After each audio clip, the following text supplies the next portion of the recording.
Now on behalf of the EFD, Mr. Farage.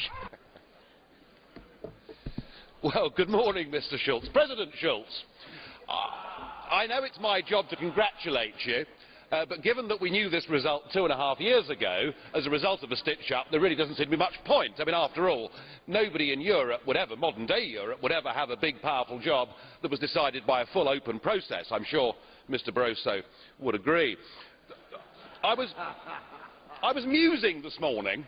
I was thinking, what kind of President Schulz are we going to get?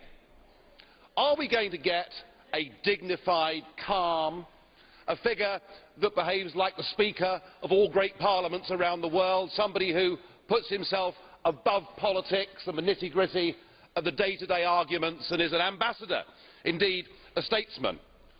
Or are we going to get the Martin Schulz we've got to know since 2004 as leader of the Socialist Group? You know the one I mean.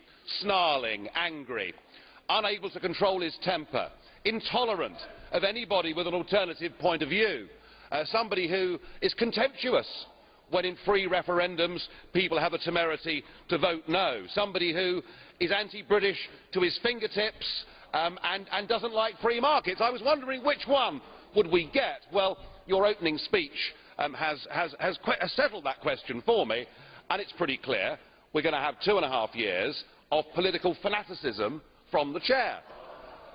And I have to say, only a third world country, only a banana republic would want to have an overtly political president of a parliament. But it's what we've got. I may represent the smallest group in this parliament, Mr. Schulz, but I can tell you that it's a group whose ideas and whose views are now being echoed by a growing number of citizens right across this continent. I'm sure you'd agree. The opinion polls show it's kind of 50-50 whether people think this EU is a good thing or a bad thing.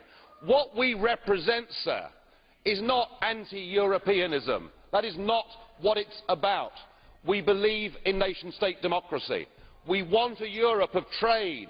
We want a Europe of cooperation. We want a Europe that is responsible. We don't want a Europe that seeks to be a global superpower.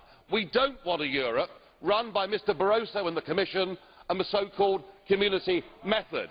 And I will do my very best to provide political opposition to your presidency over the course of the next 2.5 years, and I hope you give us a fair hearing. Thank you. Before we return to this room this afternoon, there is one more thing. As newly elected President of the European Parliament, those who stood against me, I have an offer for you, Mr. Deva and Mrs. Wallace.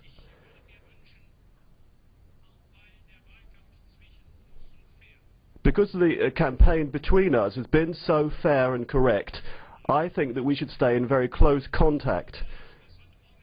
So it would be a pleasure for me if we could continue to work closely in future.